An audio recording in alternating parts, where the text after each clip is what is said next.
Hello.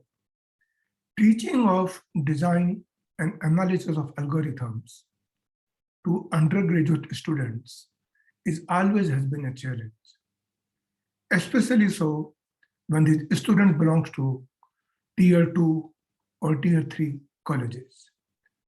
These students somehow find it very hard subject.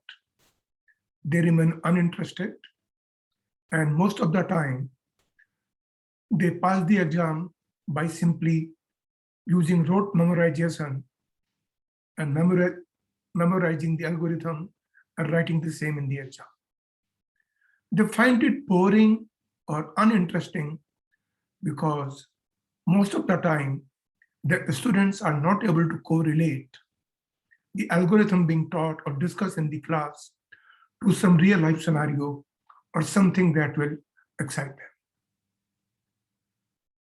While teaching this course to undergraduate students under VTU, I took an approach of using games and puzzles in the classroom. Using this approach, I found a reasonable success in engaging their students and even helping them assimilate and understand the algorithm. In this short video, I will take upon an algorithm of binary search using the gamified approach. Now, in the gamified approach, when I take in the class, every time I take an algorithm, which is true for almost 70 to 80% of the algorithms that are discussed in the class, I can design a puzzle or play a game in the class. The students are given first 15-20 minutes to play the game among the group of 4 or 5 people or solve the puzzle. Most of the time, 1 or the 2 or 3 groups are able to crack and find the strategy to win the game or define the winning strategy or solve the puzzle. But still, they're not able to express the algorithm involved. So after this 15-20 minutes, the underlying algorithm is explained to the students. They can easily correlate. And even though the students who are not able to define a winning strategy, they're able to understand and see how the algorithm works. This gaming approach helps the student that they understand, and also they remain engaged in the class and finding interesting. The feedback I got after the end of the class is that they will remember this course for a long time and they found it this way much better interesting. So in this current video, I'll take a binary search algorithm, play a game that I used to play in the class, and discuss how this algorithm could be made interesting to the class.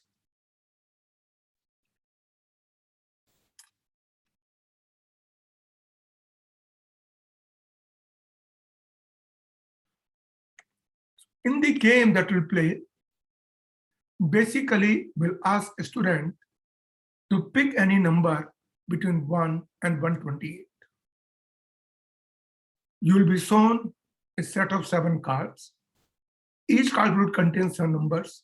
To be precise, each card will contain some 64 numbers. All you need to answer is that the number chosen by you, is it present in the card or not present in the card? That means all you need to do is answer yes or no. And once you answer yes or no, these cards will be arranged in such a way that your chosen number will automatically display in a visual form, making it experience, wow, that wow is a great. And then a student become interested to look at how these cards are designed and how the binary search works. And at the end, we look at the simple binary search algorithm, which you can easily correlate to the game being played. So let us look at the way the cards are. So primarily, these cards will make use of binary search. It will visually show the selected ring. A binary search algorithm that works in a way that each time you make a decision, you reduce the range by half. So first, the range is n. Next time it becomes n by 2, n by 4, n by 8, and so on and so forth. And finally, and you basically left with range of number 1, and that becomes the answer. And when you divide the range into half, if the answer is just comparison, you take the left half, the right half of the range, and that is what will basically show the way the binary search works. So let us look at how the cards are. So first card contains these 1 to 128 numbers. As you can see here, you'll be asked to select these 128 numbers, and then I'll show the card as a player.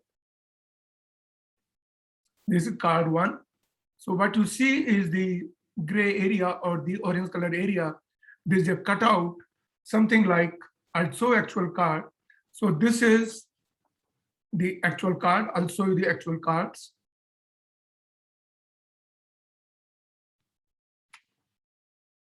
So see, this is card number 1, and this area is a cutout, and this card has number 1 to 64, 1 to 64. Then we'll take card 2. This is card 2, and these are the cutout areas, which will basically use this cutout area to arrange the cards. And same way, this is card 3. Again, it has 64 numbers and different orders. Then we have card 4, card 5, card 6, and we'll show you how these cards are used to display your numbers. And finally, the last card 7. So all you will do is answer yes or no for each of the cards. Is the number present or not present? So let's continue. So card 3, card 4, as we said, these are the cutout areas. Card 5, card 6, card 7. So let's demonstrate how the game actually plays. So this is the card which will use this area to display the number. Let's consider the number 60. Assume that you've chosen the number 60, and all you need to do is note down whether this number is there in the card or not. As you can see, the number 60 is present in the card. Let's look at second card. Number 60 not present in the card. We'll display card 3. Again, number 60 is not there in the card. Card number 4, number 60 is not there. Card number 5, number 60 is there. Card number 6, number 60 is not there. And card number 7, 60 is not there. So number 60 is present only in card 1 and card 5. Let's look at how do we arrange. So if a number is present in the card, we will simply keep the card as it is. And if the number is not present, then we keep the card on top of this in the reverse order. And we'll demonstrate how that works. So first card 1, we keep as it is, and you see the range 1 to 64 is selected, and the other range which has been hidden. So range of 128, from 1 to 128 is divided into 1 to 64. Card number 2, it is not present. So when you reverse the card, these first 4 rows will basically, they'll basically get hidden. So card number 2, 60 is not present.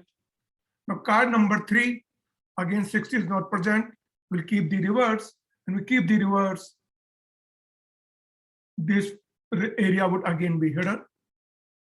When you have card number 4, it was not present, and again this will be hidden. Card number 5, it was present. When you keep card number 5, the range of 8 numbers will become only 4.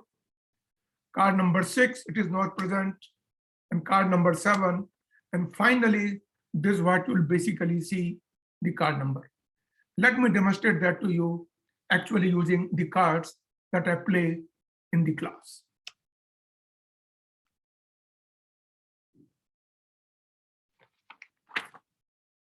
So this is the actual numbers. As you'll see, 1 to 128. We choose a number 1. Now we'll look at card number 1. 60 is present. So I'll keep as it is straight, and I'll keep the main card, and I'll keep this as it is. So when you see I keep this, you'll see that number 1 to 64 is present. Now card number 2 is card number 2. Number 60 is not present. So what I'll do is I'll reverse this card, reverse way, and keep it like this. Now when I keep it like this, we see the range, which is basically coming from 33 to 64. Card number 3, again 60 is not present. So I'll keep, rather than formatting forward, I'll keep in the reverse way. And when I keep this, you will see we again reduce our range up to 16 numbers. Next, we look at card number 4. Again, number 60 is not present. So I'll reverse this here, keep in the reverse way, and I'm left with from 16 to 8 numbers, as you can see here.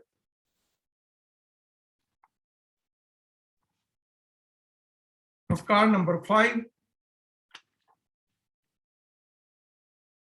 the 60 is present, so I'll keep this straight way without reversing it, and we have a range.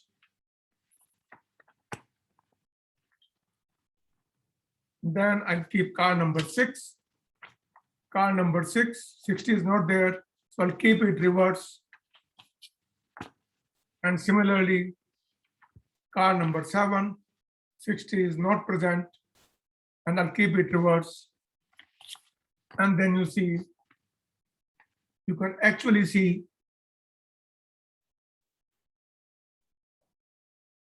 the 60 is displayed and all other numbers are simply blocked. Essentially what we have done, for any card the number is present, we keep it face up. The card which number is not present, we keep it face down. And each time what we are doing, we are basically reducing our range by half. And that's precisely what a binary search algorithm is. So the way algorithm works, input is key value k, an array of size n, and for simplicity, we'll assume indexing 1 to n, even though we know most of the programming indexing from 0 to n minus 1.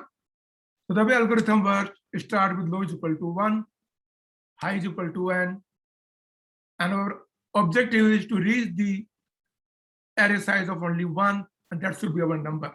So run a loop while low is less than high, that means a larger range, find the midpoint, check whether the key lies in the left half or the right half. If key is less than the A midpoint, that means key is in the left half, and we need to reduce our high dimension. So we set high is equal to mid. Or if key is greater than equal to A mid, that means key is in the right part, and we increase our low to mid plus 1. And we keep continuing it till we basically reach the array size of 1. And then we see, because low is equal to high and C is it equal to key, then we know found the element, and if it is not, that means element did not exist in the array.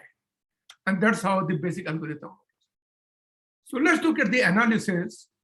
When we start with a problem of size n, each time we make a selection decision, our size reduced by 1, and we do one comparison operation. So Tn, the number of steps, is equal to T of n by 2 plus 1. And if you solve it, it basically becomes Tn by 4 plus 2, Tn by 8 plus 3, and finally we'll get down to Tn is equal to log n. And that means in log n time, binary search solves the problem. So you can play any other game, take any other number, and you can always demonstrate the algorithm works.